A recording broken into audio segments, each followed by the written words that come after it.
Well. Clemson Tiger fans, college football fans, all the Miami fans joining us in here tonight. Welcome into the post-game live reaction to the Clemson-Miami game that just ended probably 10 minutes ago in Miami, Florida.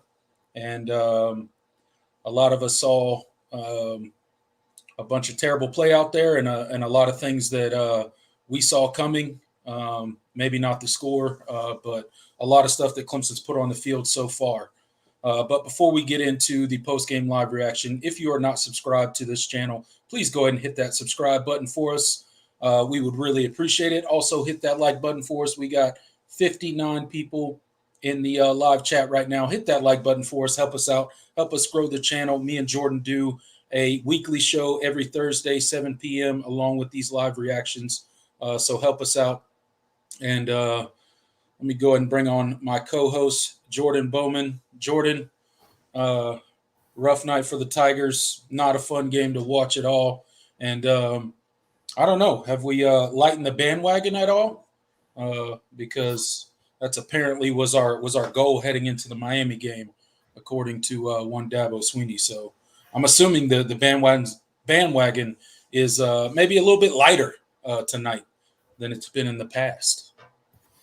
Yeah. I mean, if that was the goal, I mean, probably succeeded. But in all seriousness, just watching this game and seeing how it played out, watching that entire fourth quarter in overtime, I'm sure you and I and everyone listening to us right now, just felt it. You're like, this team doesn't have it in them to close this game out. Nope. You're up 17-7.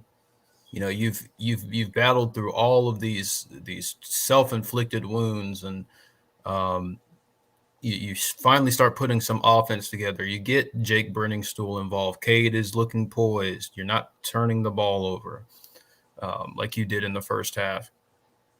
And then, you just kind of coil up in a shell, and you just pretty much just give the game away.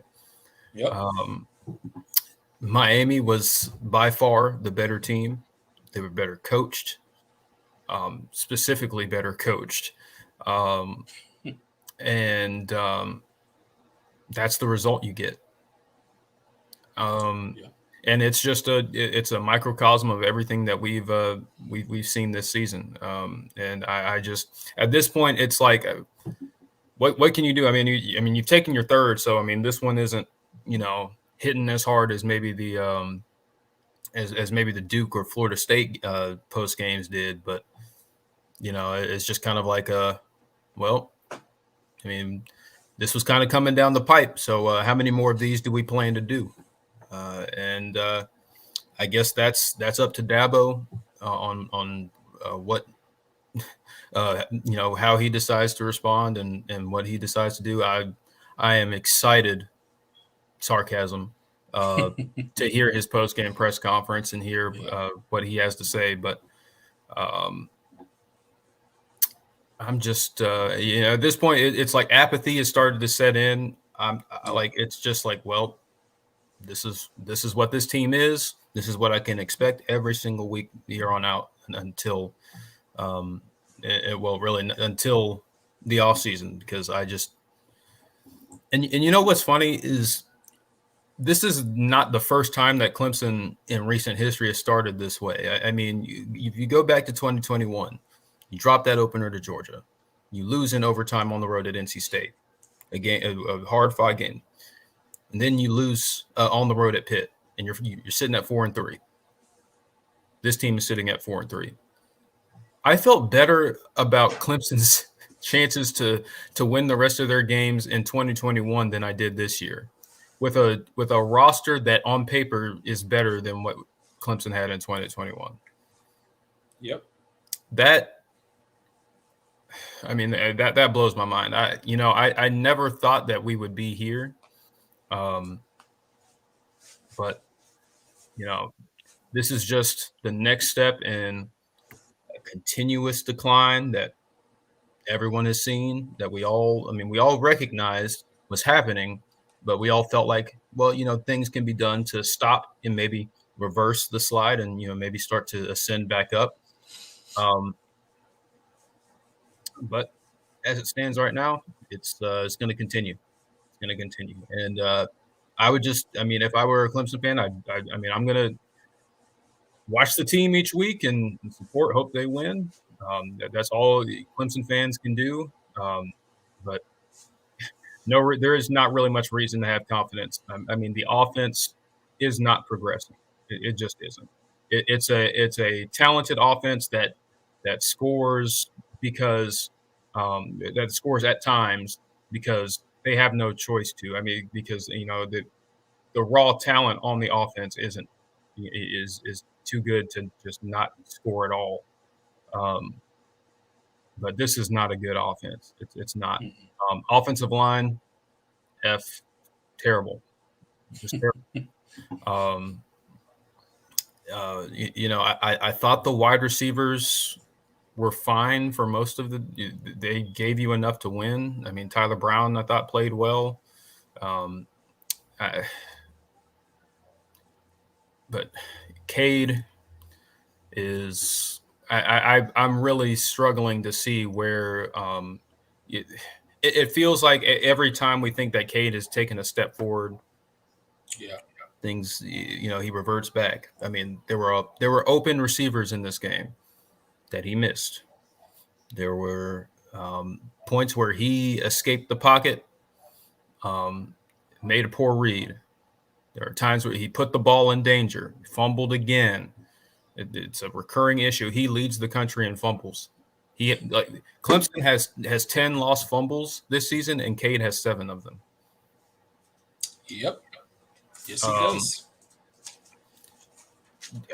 I really don't. I really don't know what to what to say. The offensive personnel right now is just not good. It's not good. I know there are a lot of people that are going to be, throwing ire at Garrett Riley and obviously the allegations about Dabo calling plays. I'm not really going to entertain that. Garrett Riley's calling the offense, but I really feel like this is just an offense that's hamstrung by its own personnel. it's just not good. You have an offensive line that can't run. You can't run block at all. Like it just awful. I believe you were 1 yard per carry tonight. And pass protection has been up and down all season. And against this Miami front that we knew was good, they got their asses beat over and over and over again. Tackle play, horrendous. Guard play, awful, awful, awful. I really don't know. I mean, there's not really much you can do when you're just getting beat on, off the line like that constantly. I mean, Ruben Bain, a true freshman. When I saw Ruben Bain just toss Blake Miller to the side in that overtime, I was like, I really don't know what to. I really don't know what to say. Like that's just that's just an offensive line. You have no heart. You have no. I mean, it's poor coaching. It's like they were going through the motions. And yeah, Miami's D line is really, really good, but you just there's no reason to get demolished like you did on it. And it's so many of those factors that I just named that have compiled itself into an awful abomination to watch at times. It's just it's so bad. It's so bad. And doesn't seem to be getting better. And that's the problem. They played, and they played their butts off against Florida State, probably their best game of the year, and that wasn't enough. But they've regressed to the mean. I don't think that performance isn't what this offense is. This offense is what we saw, tonight and against Duke and Wake Forest. Like that's what this offense is right now. That it's a offense that on paper should have the pieces to be way more productive than it is, but the final product is subpar. So that's my monologue. I really don't have much else to say. I'm just at the point where it's like, well, how many more of these are we going to do? And we can talk about the defense. The defense definitely, especially in that second half, did not play well. And that that was disappointing, considering that we're facing a true freshman backup quarterback in his first ever start, and Miami somehow was able to generate a consistent offense, despite Clemson knew that they were going to run the ball in that second half. They knew anytime they were running the ball, you're still getting beat. Specifically in the overtime, you knew they were going to run the ball. Yep, I knew exactly what play they were going to run on those freaking overtime plays, and Clemson could not stop it. They could not stop it. Is it crazy that the best unit tonight was special teams? How tragically ironic that is. That especially for Clemson. Yeah. Good God, man. How tragically ironic that is for your special teams to be the best unit. I mean, Jonathan White's made his field goals, didn't miss a single extra point. Aiden Swanson, for the most part, had a pretty good day punting. That's God, man. That's you. I mean, you can only laugh at this point. You can only laugh. This team is comical at times. Just watching, and you felt at the end of the game, it's like there is no, and especially when it went to overtime, and you're like, this team doesn't have it in them to win an overtime game. They don't have it in them, and that's. And I mean, look, at this point in the season, this is who Clemson is. I'm sick of trying to find excuses for this team, which I don't feel like we've done on our show here. I don't feel like we've ever made excuses for the Clemson team this year. But I'm done hearing any excuses that anyone has for this Clemson team. This is who Clemson is in 2023. This is a program in an absolute free fall, in my opinion. We're in free fall. How far do we fall? I don't really know at this point. How many more times are me and you going to have to come on here on these post game lives and talk about a terrible Clemson performance? I don't know. Maybe 2, 3 times again this season. We'll have to do it. Maybe more. I don't really know. But what I do know is this program is in absolute free fall. We are not elite at all, which wasn't even a question. But I mean, sadly, we're not even good at this point. No, We're not even good. Like, I mean, we're so far past talking about Clemson as a 6-time consecutive playoff appearances and 2 national titles and 8 ACC championships. Like, I swear, if I turn on this post game interview for Dabo and he's rattling off those same stats that he loves to rattle off, 12, 10 win seasons and blah blah blah blah, I swear I'm going to lose my mind because this program's in free fall. There's no way that he doesn't see it. There is a massive problem at Clemson University right now and in the football program. And it starts with coaching. I'm not going to put this all on the players, although some of the blame is on players. But this is on coaching at the end of the day. We are now at week 8 of the college football season. We lead the country in fumbles. To me, that's coaching. That's coaching. What is going on at Clemson? Why are we fumbling the ball so many times? Cade Klubnik leads the country in fumbles lost at this point. He's careless with the ball. We're consistently, I mean, here again tonight, we had a great drive. We drove all the way down. We're about to take the lead 7-0 in Miami. And what do? Same old Clemson. Look like we're about to punch it into the end zone, fumble right on the goal line. Par for the course as Clemson at this point. At this point, I just expect it. Like, I get nervous when Clemson gets in the red zone. Like most fan bases out there, I would assume, are like, oh, we're in the red zone. Yeah, we're at least gonna get we're at best gonna get a touchdown. At worst, we're gonna get a field goal. I don't think that as a Clemson fan. Every time I see them get in the red zone, I'm like, where's the turnover coming? Yeah, I mean, I'm worried about whether we're going to give them points. Yeah, every time somebody gets tackled tonight, I'm like, ooh, please don't fumble the ball. Ooh, please don't turn it over. Like, that's how I'm watching a Clemson game, and it's absolutely ridiculous, man. This offensive line is terrible. Let's just be honest. They're awful. They are terrible. This running game is just – it's piss poor, dude. It is piss poor. Our average tonight was 0.9 yards. We couldn't even average a yard per carry tonight. And look, I know Miami's got a good front four. I know they do. I got it. I got it that they've been good against the run this season. But 0.9 yards per carry, like, what are we doing, man? Like, it's 0.9 yards per carry. I mean, we rushed for 31 yards tonight on 34 carries. Let that sink in. Let that sink in. You got 2 running backs in the backfield in Will Shipley and Phil Maffa, and you averaged 0.9 yards per carry. It's just inexcusable at this point. Like, it's just so frustrating to watch this Clemson team because the defense played really well in the first half.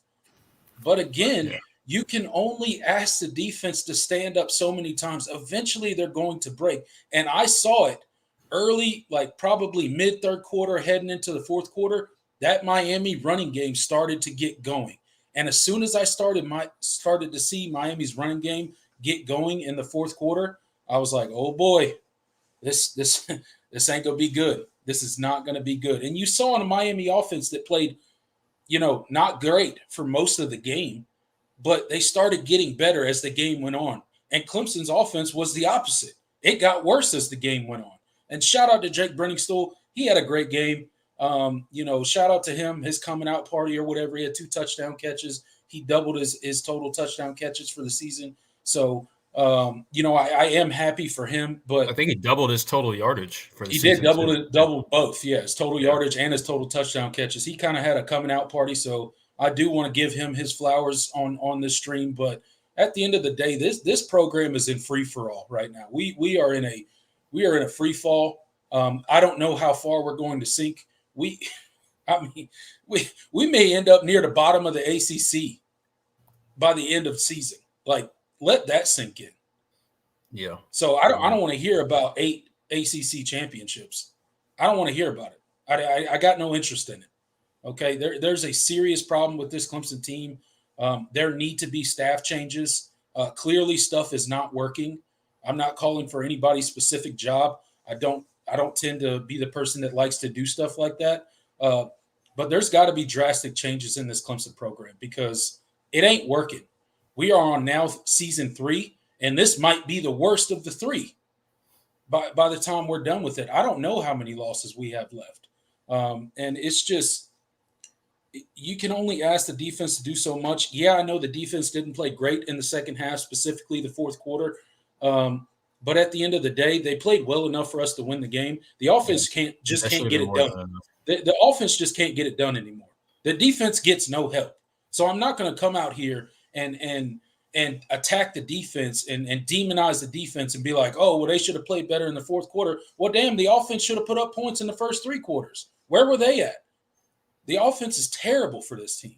And the last overtime, I mean, what are we doing, man? Why was the last play Cade sprint out to the end zone? Like, why are we not lining up with big bodies and pushing the ball into the end zone at that point? We're literally on the 1 yard line. It's because when we do, we can't push it. I know we can't, but like, I mean, put together a jumbo pack. Put damn Tyler, put the defensive lineman in there. We tried that against Wake, and that didn't work. Yeah, put Rook in there. Put Tyler Davis in there. Put somebody in there. I don't care who you put in there, but to fake a handoff to Will Shipley and then do a sprint out with Cade, I mean, what are we doing, man? We're on the 1 yard line, and I understand it because I've preached about it pretty much for majority of this season about Clemson's inability to run the ball in short yardage situations, which is just mind-boggling to me how you cannot get a yard when you need it the most. But part of it is you're snapping the ball 5 yards behind the line of scrimmage too. So the inability to get up under center when you need to is also crazy. I don't know why college teams, and Clemson's not the only team that does this. There's a bunch of college football teams out there that do this. But on the 1 yard line heading goal to go, why are we snapping the ball 5 yards behind the line of scrimmage? What are we doing? We're just making it more difficult on ourselves. And we're terrible at short yardage situations. The offense is just inconsistent. They're terrible. Look, man, this team is not a good football team. They're a bad football team.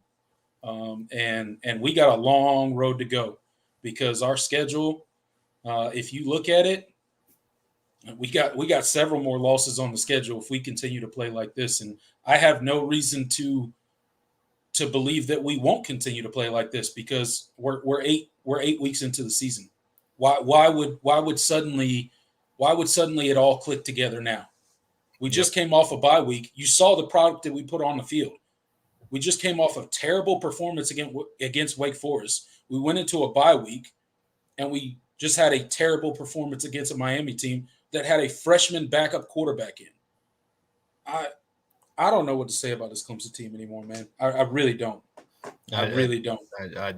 I'm with you. I mean, you can only exhaust so many points because at this point, we're just telling all of you guys in the audience that what we all already know and we all see this team is just not very good. Let's go ahead and hit these super chats. We've had 3 people come in, and we greatly appreciate it. I know it's a hard to donate, when you're feeling like this. I trust me. I mean, I've been there. But we greatly appreciate the contributions. We'll start with Chris Stevens. Thank you for the $20 super chat. Appreciate that. He says, make the offensive line great again. I would settle for make the offensive line competent again. Like, I think we could. I'm willing to bargain here. Like, make the offensive line decent again. Yeah. Jesus, man.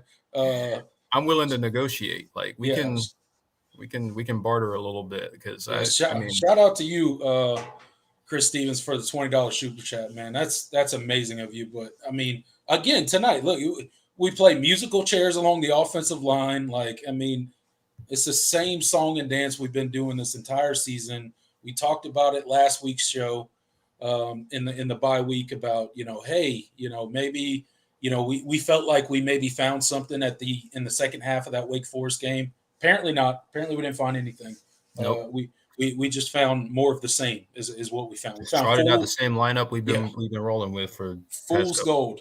Yeah. Yeah, we keep trotting out the same people and pretending like somehow they're going to put it together in freaking week 8 when they haven't done it so far this season. So, man, this offensive line is I think they're a lost cause this year, dude. I really do. I really don't have much confidence. But thank you, Chris. Once again, really appreciate it. John gets in 5 with the $5. He says the offense is historically inept, worst under Dabo, worse than 21 or 22. Still proud of the defense. I mean, when you take into account the level of talent on paper that this offense has and all of that, it's hard to disagree. I mean, 2010 was pretty bad, but that was not a very talented offense collectively. You had a couple of nice players on the skill positions, but you didn't have the quarterback yet. I mean, Taj Boyd was a true freshman, and Kyle Parker was the starter. You had a freshman, DeAndre Hopkins, but that was about it. You had some pieces, but it was not a talented offense. And overall, this is completely different.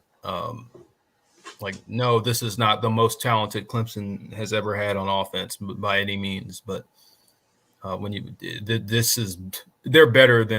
should be better than what we've seen, a lot better than what we've seen. And that's true. And you mentioned, 21, I mentioned 2021. I mean, you had a lot of reasons to be bad in 2021. I mean, between the musical chairs at offensive line, the wide receiver, probably the most injury plagued Clemson team I've ever seen was that 2021 team.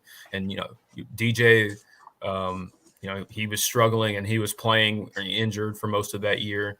Your best receiver was Justin Ross playing on a broken foot. Like, there were a lot of reasons to be bad in that particular season. Yeah, and in 2022, I mean, the 22 offense blows this one out of the water somehow.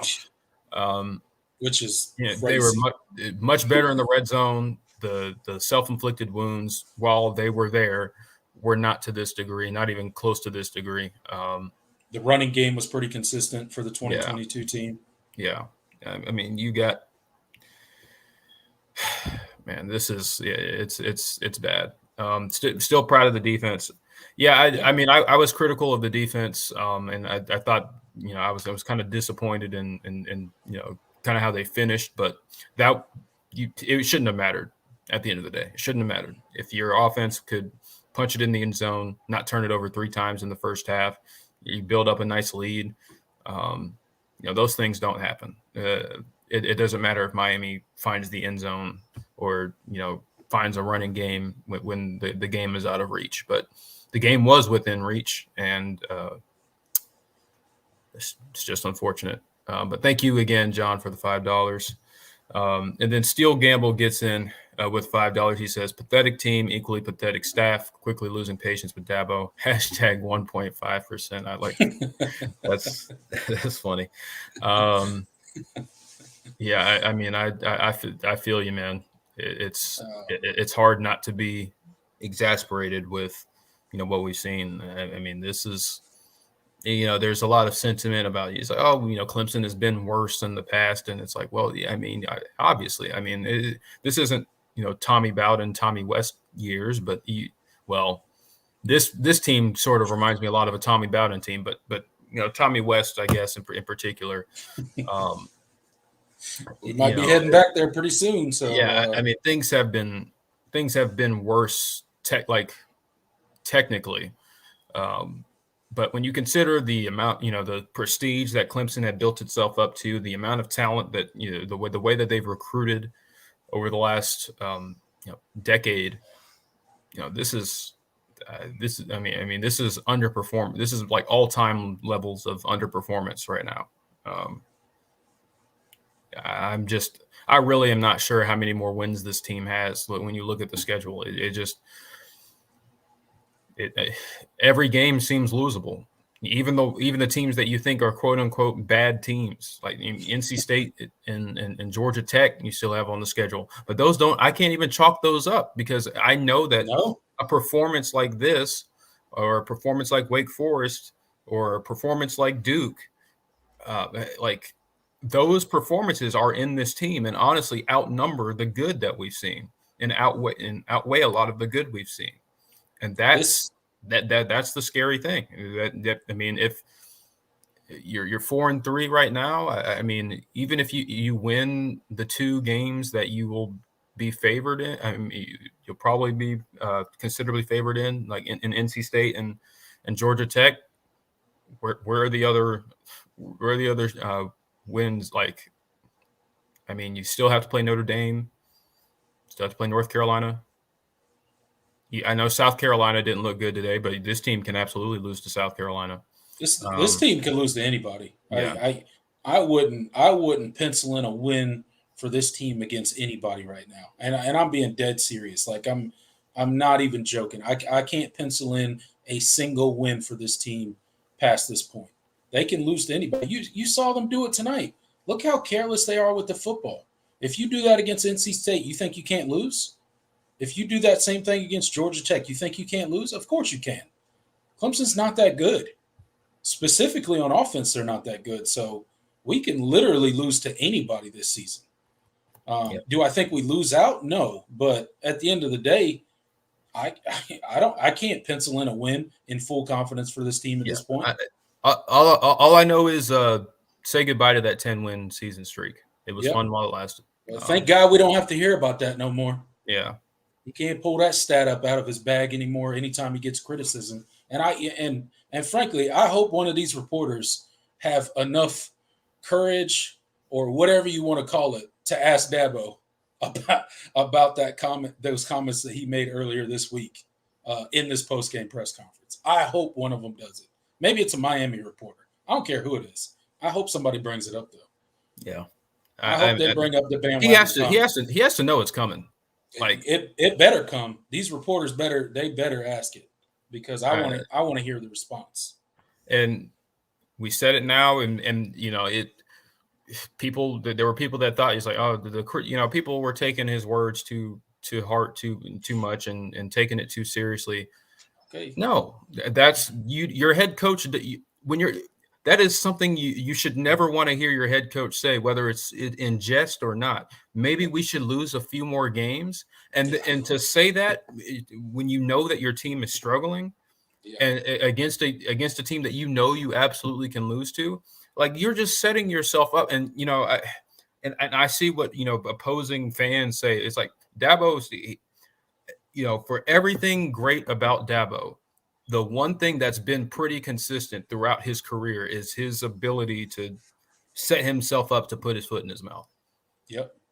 I'm sure a lot of us agree. I wish sometimes he wouldn't say, he would just say the coach speak answer or something. I get that he's authentic and he says what's on his mind, but sometimes I wish he wouldn't. Me too, because of moments like this, it's got to be embarrassing. I mean, as frustrated and upset as we are, can you imagine how embarrassed he must feel right now? He should.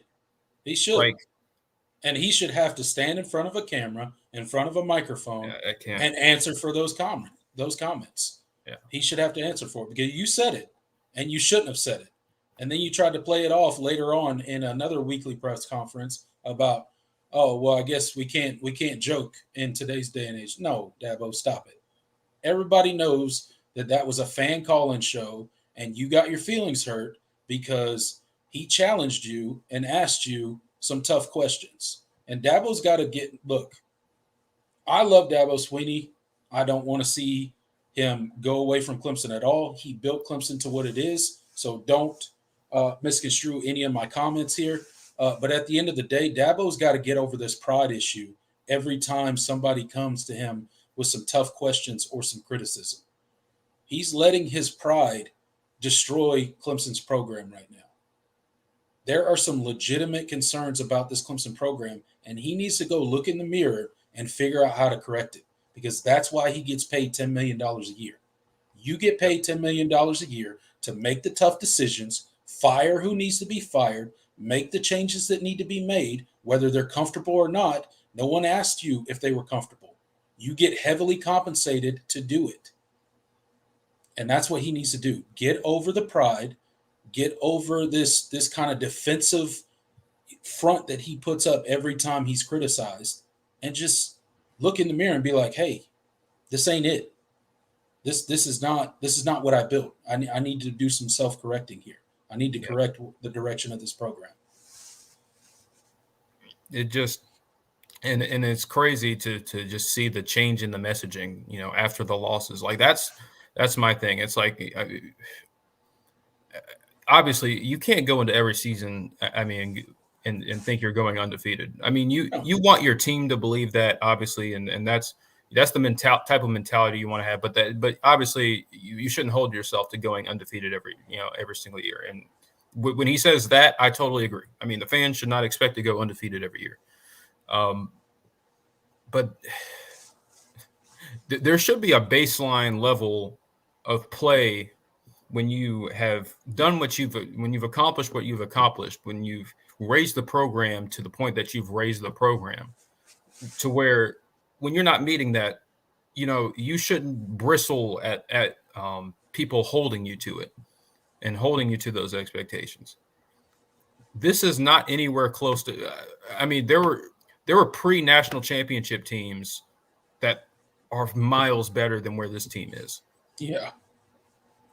I'm taking I'm taking 2011, 2012, 2013, 2014. I'm taking all those teams over this one right now. Absolutely. In a heartbeat. And look, like, and I've talked about it on here before. Even 2009. You can go back to Clemson's first ACC championship, right? And the fans were super excited, and we were on the mountaintop, right? What did Dabo say? He said the best is yet to come, right? He said, hey, look, one ACC championship, that's not what we're about. We're about building consistency. We're about stacking these championships on top of each other. So you did it, Dabo. You told us what to expect. And we don't expect to win everything in every single season. But that's like the lazy take, right? That always goes back to, right? As soon as you start complaining about the program, it's like, you think we should go undefeated? Yeah, you think we should go undefeated every year? No one's saying that. Like, stop saying that. That's so dumb. No, not every fan. Most of the fans in Clemson, most Clemson fans don't think we should go undefeated every year or be in the national title every year. But, I mean, you can clearly see the product trotted out on the field every Saturday. It ain't even close to where we were. So we're in decline. And we're asking you why we're in decline. What is going on? Why are we season after season getting worse? We're not getting better. We're getting worse. At what point is the turnaround coming? When are we going to start to ascend again? When is that happening? How far do we have to slip? Yeah. Let's hit these next two. We got two more super chats, and another one from Steel Gamble. Thank you for another $5. He says brings in Riley just to run the same offense. I just don't get it for the life of me. Might as well have kept Streeter. Well, and that's the thing. I don't think this is the same offense. I think there are things from the previous offense that translated over to this. I don't think that we're running the same offense, but I think the same issues are present because it doesn't, they're independent of what type of scheme you're running. Like if the offensive line can't run block, it doesn't matter. No change of scheme is going to fix that. Yeah. If you can't run the ball, there's not a scheme out there that's just going to magically find a way to fix that. Especially not when you change to a scheme like Garrett Riley's that is dependent on running the ball. As much as we talk about it being an air raid system, it's a run first, run based system. And when you can't run the ball, you can't do anything else. You can't scheme up explosive plays. I mean, Clemson hit some tonight, but over the course of the season, they haven't been able to hit explosive plays because you can't run the ball. Like teams don't have to respect Clemson running the football. You have two really talented backs in Will Shipley and Phil Maffa, but you have a line that cannot get a push, cannot consistently block for them. You guys out of position, whiffing on assignments, missed blocks, and it gets you in. Obviously, you're not getting a whole lot on first and second down, and then you put yourself in obvious passing downs where it's easy for the defense to tee off. Like Miami, as soon as Clemson got into 3rd and 7, 3rd and 8, 3rd and 10, it was pretty obvious they were just going to send guys. And I mean, this is something we talked about in the pregame show. We knew it was going to happen. I mean, this Clemson offense has shown it doesn't respond well to pressure, but it's because you cannot the fundamental things that you need for a successful offense. This team cannot do. They do not do, and it's hard to build anything off of it. And that's what makes the offense, look similar to what the last year's offense and previous year's offenses is because you can't do the little things right. So you can only have to stick with what's basic. You can't do anything more complicated, or you can't do anything to scheme up offensive, big time offensive plays, because you can't do the little things right. This is a bad fundamental football team on offense.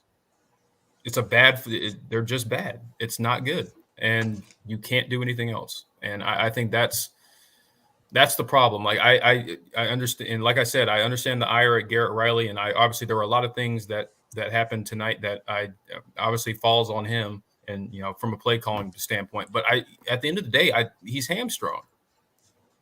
This because the personnel he's working with cannot do the things that he's asking them to do, and that's a problem. And this offense is never going to get better if those things don't get corrected. And we've been saying it for 8 weeks now, and it's a continuous. Oh, I think they're starting to figure it out. Oh, nope, never mind. Yeah, we're past that. Right back to square one, that's where we're at. We're past Clemson figuring it out at this point in the season. And to your point, Jordan, Garrett Riley said it in the bye week. If you guys listened to his press conference, he was asked, "Hey, why does this offense not look more like the offense you were running at TCU?" And he basically said, personnel. He told us, yeah. He was honest. He told us. He was honest. He said, "I don't have the personnel." Basically, obviously, he said it a little more diplomatically and put it in nicer terms. But essentially, what he was alluding to was, we have a personnel problem here. I can't run my offense the way that I ran it at TCU. I don't have a veteran offensive line. I don't have veteran wide receivers that can go out there and take over a game. I don't have that. So that's why it doesn't look like TCU's offense. That's why it doesn't look like a Garrett Riley offense that, some of us thought were going to come when he came to Clemson. That's why it doesn't look like that. Yep. And that's the long and short of it. This offense is just not it's not where it should be fundamentally. And when you can't do that, you can't do anything else. I wanted to address Jonathan. He says, are we really saying TCU had better O-line talent than we do? Man, that's sad. No, I'm not. That's the thing, Jonathan. I'm not saying that. I think TCU didn't necessarily have better O-line talent, but they had better football players on their offensive line. We have a talented offensive – we have talent on the offensive line, but a lot of them are not good football players. Yep. Long and short of it. A lot of them are not good football players. They look physically, they look the part, everything about them, conditioning, all of that. But when it comes to playing the game of football, when it comes to doing the things that don't, rely on your talent, it's your preparation and your football acumen and ability, they're not good. They're just not. And he had better football players on his offensive line at TCU than he does at Clemson. He has a better quarterback. Cade Klubnik is. The arm talent is there. He had some throws tonight where you're just like, wow, Cade. That's the 5-star quarterback that Clemson was getting. But then you follow that up with, a missed read on an option play, putting the ball in harm's way, like nearly throwing the game-losing interception. I mean, obviously it didn't matter. You lost anyway, but it just, the fumbling, the turnovers, all of it is just there's a difference between being a talented player and a good football player. Now, when Clemson was really successful in winning national championships, they had talent, and those talented players were also good football players. And that falls on coaching. At the end of the day, that falls on coaching. Absolutely. And that's where we're at. That's just where we're at. Let me hit this fifth super chat. John says, I think tonight hashtag the 1.5% just morphed to 50%, including me. Yeah, I mean, maybe 50% might even be generous, because that's the fan base is exasperated. People try to. If you're one of those people that are just, this team can do no wrong, and it's like, everything is fine. That's fine. I'm not going to tell. I don't like telling people how to fan, but it's like, when you are talking to people that see the issues and voice their opinions about the issues and tell them, oh, you're just ungrateful and all that. Like, how do you defend that? Like, I never want to tell people how they should feel as a fan, but if they're going to tell me how I should feel as a fan, as someone who's watched this program for a really long time, then obviously I'm going to have an issue. So, but I really don't know how. I really don't know what the defense is for what we've seen this year, and obviously tonight was just another addition in the issues that we've seen. It's just another one. The saga continues of Clemson football at this point, and Dabo's going to hear it, man. It's going to be all over. It's going to be all over YouTube. It's going to be all over social media. It's going to be all over Twitter about his comments last week about lightening the bandwagon and maybe losing a couple games. He's never getting that comment back. So the fact that we just lost this game is just going to amplify those noises. And this is how Dabo gets these narratives painted about him, is because sometimes he doesn't know how to just not say certain things. And that's how narratives get painted. And he's going to pay the price for this one, man. And, recruits are listening. And, you just, I don't know, man. This team, this program at this point, there needs to be some pretty drastic changes that happen in the offseason. Who knows if they will, but we are getting worse season by season. You look at 2021, 2022, 2023, we have consistently gotten worse for 3 straight seasons, very evidently. And I just don't know. I don't know where the correction is going to come. I don't know when, the powers that be are going to wake up and be like, we need to change some things. But if they don't, Clemson will continue to get worse as a program, as a football team. And, like we stated earlier, I don't think we're done losing this year. We talked about some of the teams that we got left on our schedule.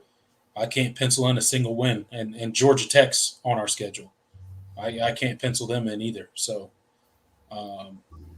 this is just crazy, man. This ain't it.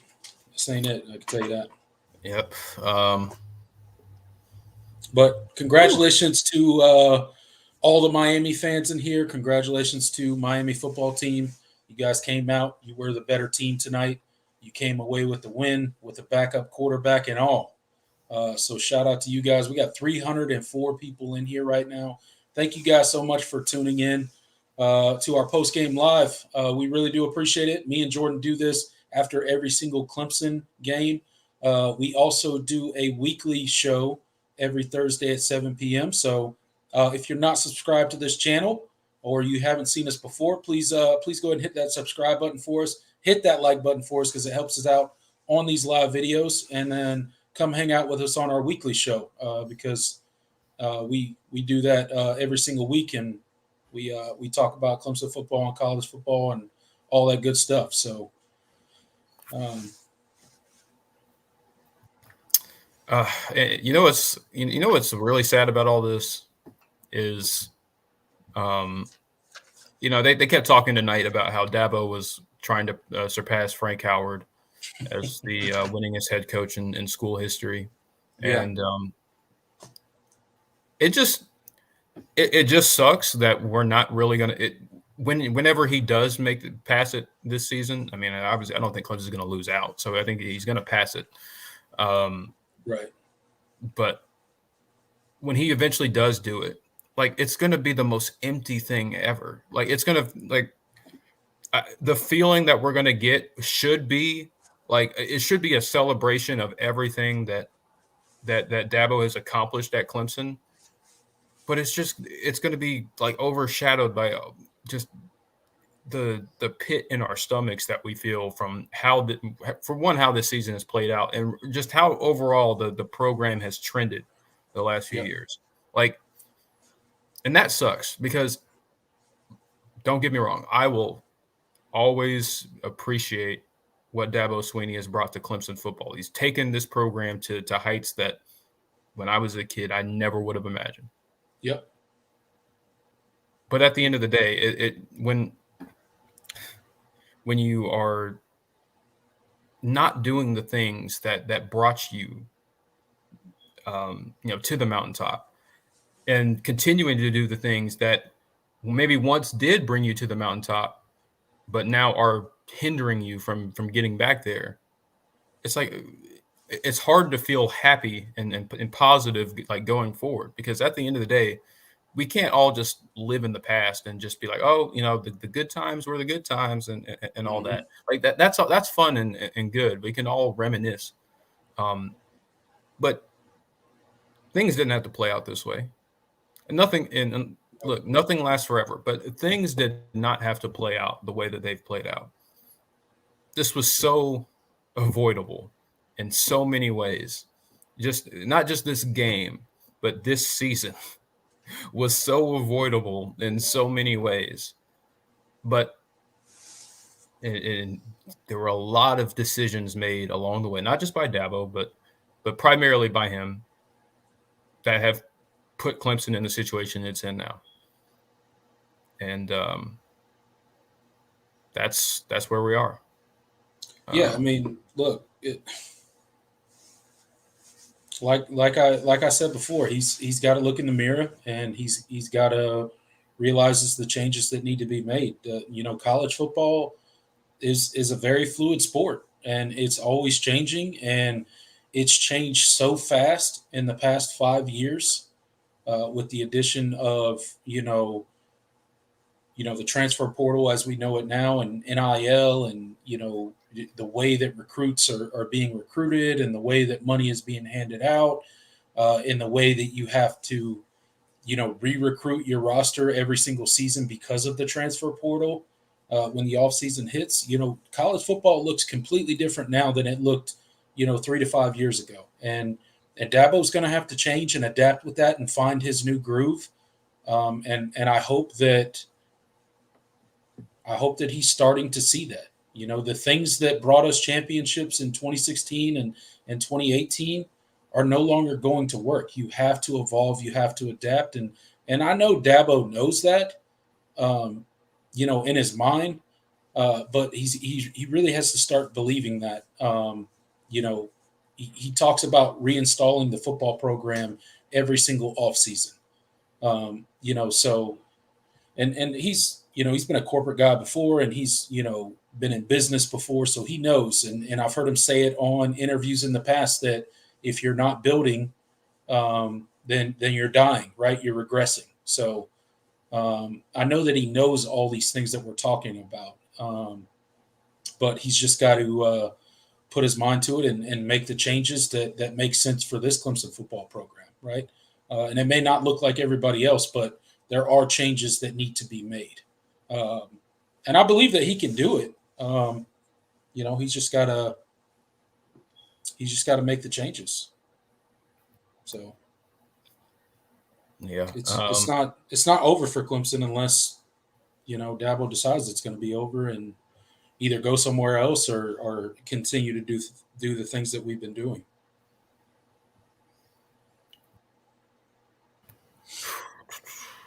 all right. Let's go ahead and see what you guys are talking about in the live chat. There are definitely a lot more people than normal tonight. Oh yeah, they're going Not crazy. definitely, and not all of them are Clemson fans. That's for sure, which is fine. We welcome all fan bases. I'm just gonna hit a couple before we get on out of here. I want to get a good question.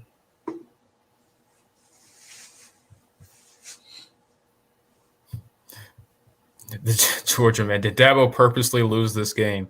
Well, that will be the narrative that is painted on social media. I guarantee you that. Yeah. Did he lose this game on purpose? No. But because of his comments and his inability to not say certain things, that's how it'll be painted on social media. That'll be the headlines. That'll be what's talked about, and that's on him. Yeah.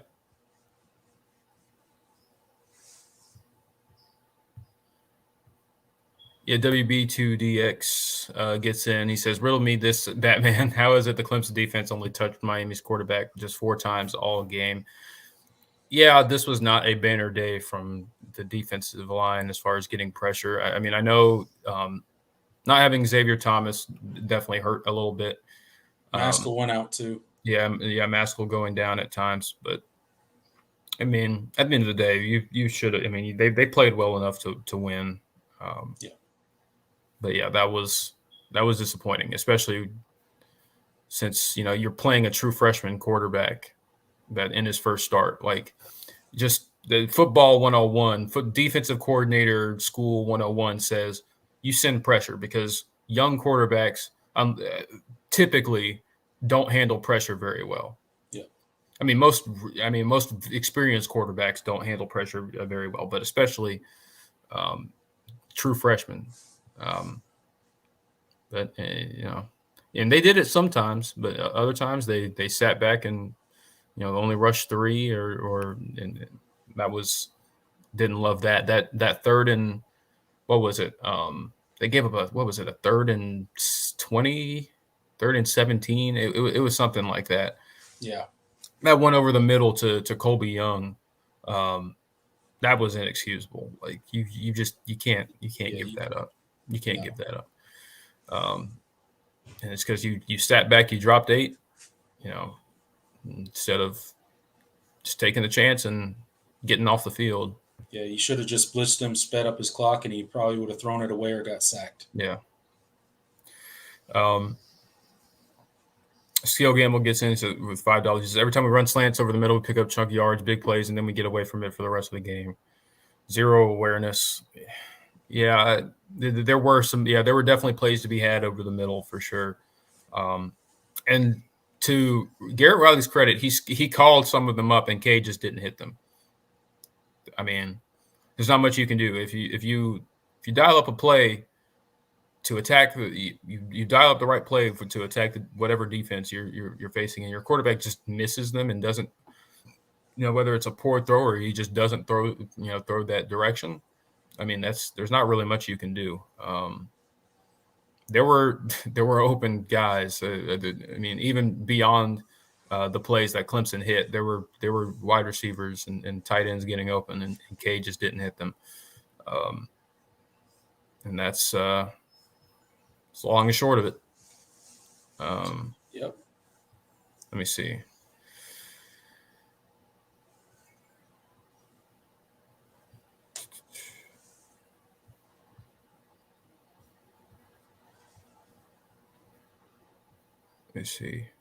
Well, it's the same question. I'm trying to get mostly from Clemson fans. Go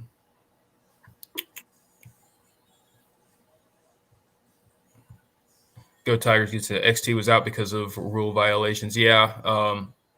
Yep. Not gonna get into the details, but it's not gonna be a long-term thing. But he had to sit. He'll be back next week.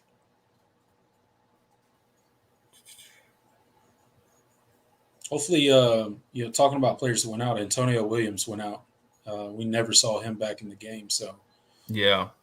I don't know what his injury status is going to be heading into this week, but seems like that one little screen pass they threw to him that he took for a first down got banged up on it. So hate it for him. I mean, we get man. Same game we get him back.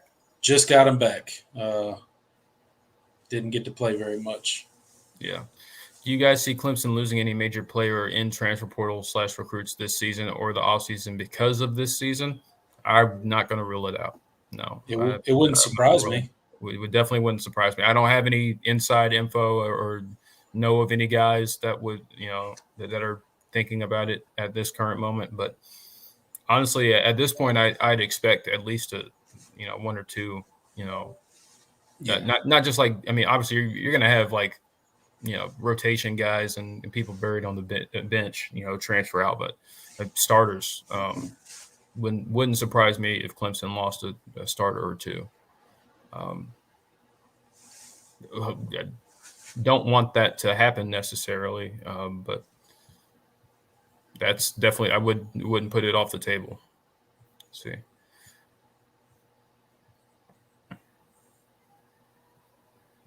Let me see.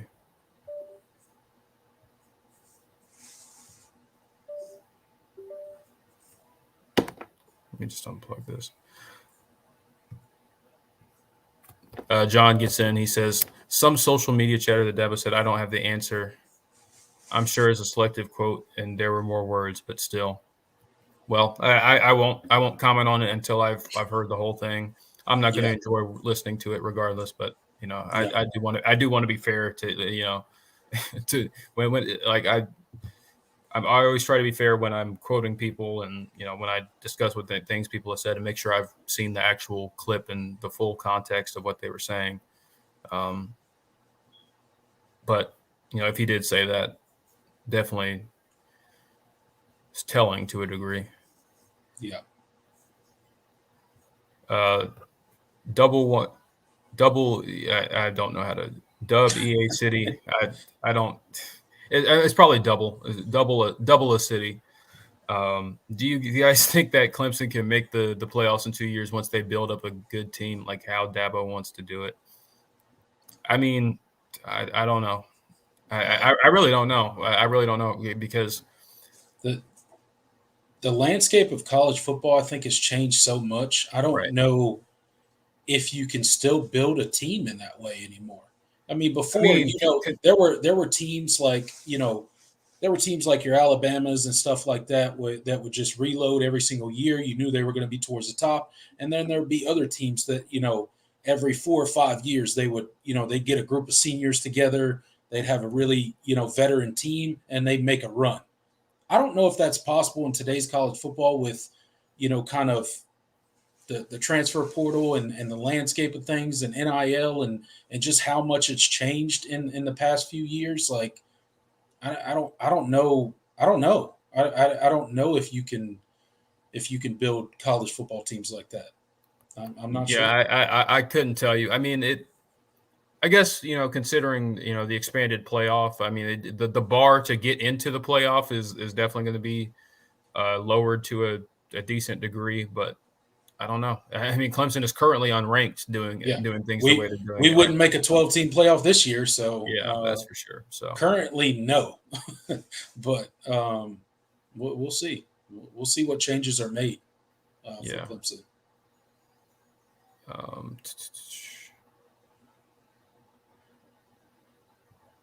I have people talking about NIL like that's not. Yeah, I don't. First of all, I mean, Clemson is this idea that Clemson doesn't, participate in NIL is false. They do. They do. Clemson has 2 NIL collectives. There are tons of players on the team that are that have NIL deals. That's not. I don't think that's the direction. That's not what I'm pointing to for why Clemson is not where they are, where they should be. It's not. It's not an NIL thing. Still recruiting fine. That's definitely not the issue. I think it's a program type thing. It's not really off the field stuff that I would point to for the most part. Yep. Program management, stuff like that, coaching issues. Yeah, that's more of where I'm at. We have the talent to be a top 20 team, top 15 team right now. Yeah, even a top 10. Currently, our coaching is not there, and it's got to get there. So, talent is not currently an issue for Clemson, but if we continue down the road that we are in, it could become an issue for sure. Eli Taylor gets in with an interesting question. He says, do y'all think that the transfer portal will be as effective once the COVID year is finally out of the cycle and there aren't as many 5th and 6th year players to choose from? I think that's a really interesting question. That possibly no. I mean, it may not be. The problem is any player that was that played during the 2020 season, any player that was a freshman in the 2020 season can potentially use their COVID year at any point. So, 6 years down the road, I mean, we're going to be dealing with that for till 2026. And in some cases beyond, because there are going to be guys that are granted, medical hardship and stuff like that and waivers. I mean, hell, Cam McCormick for Miami is like 26 years old. He's like playing his 8th year of college football.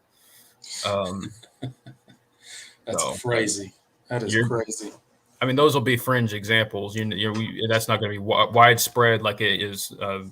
Currently there's a lot of 5th and 6th year guys, but.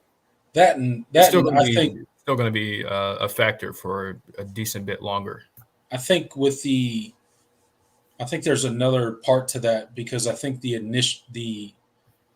kind of the NIL, the addition of the NIL in college football, I think has the potential of keeping players in college football a little bit longer than maybe they would have been prior to the NIL stuff happening. There is some money to be made out there for players. So, maybe players stay in college football a little bit longer because of NIL. I think that could be part of it as well.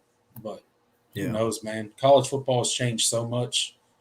You can't really look to the past to kind of gauge how things are going to go anymore.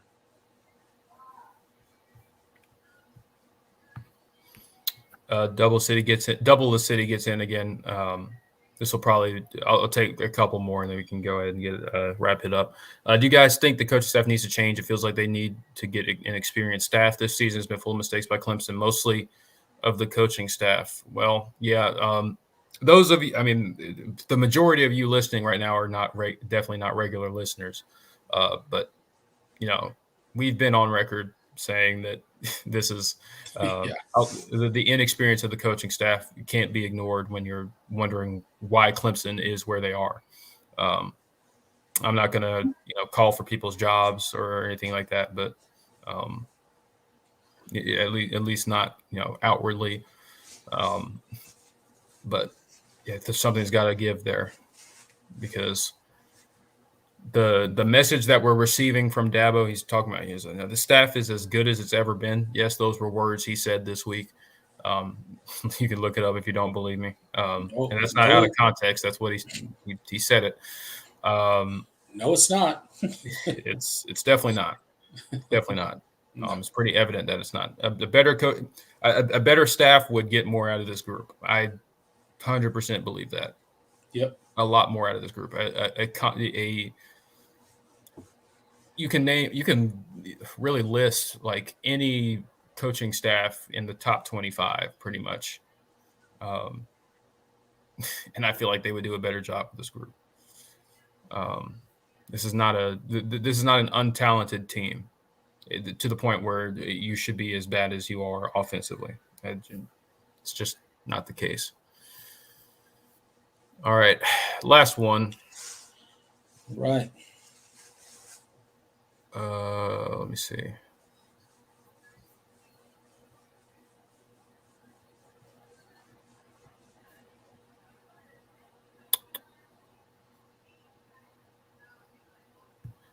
K Klubnik enthusiast who says, "I love K, but he's treating Briningstool in the fourth quarter like I treat a Madden receiver trying to break the single game receiving record." Facts. Yeah, Dude. I mean he definitely That he is so saw true.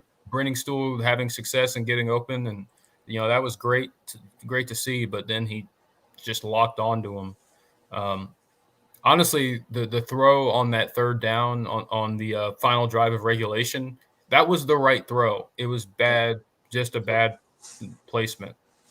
Like Bad that. throw. Bad throw, right receiver. Yeah, he didn't give Briningstool a chance. He threw it right into the defender's back. Like you're supposed, that's got to be up and over. I mean, even the announcer said it. Like that was just not a good ball. And that's just that can be the difference between a successful play and a incomplete pass sometimes. But yeah, he definitely locked on to. I mean, that throw to Briningstool when they had safety help over the top, and that had no chance of being completed. I was like, yeah, you can't do that. Yep.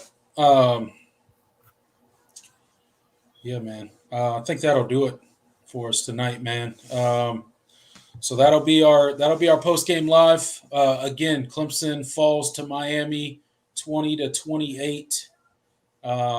Miami Hurricanes defeat the Clemson Tigers in Miami, Florida. Tough game for the Tigers, but we will be back this Thursday right here on this channel, the Voice of College Football Clemson channel, with our weekly show, the All In Show, at 7 p.m. on Thursday. So I hope some of you guys in here, we got 227 people in here right now. I hope you guys come join us. We would love to have some other people from other fan bases. But before we get out of here, congratulations to Miami. Congratulations to the Miami fans. It was a good win for you guys. You guys did it without your starting quarterback. And it wasn't pretty for your offense most of the night, but at the end of the day, you made enough plays and you got it done. So congratulations.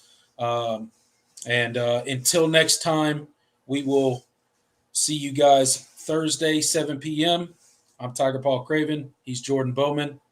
Go Tigers. Later, y'all.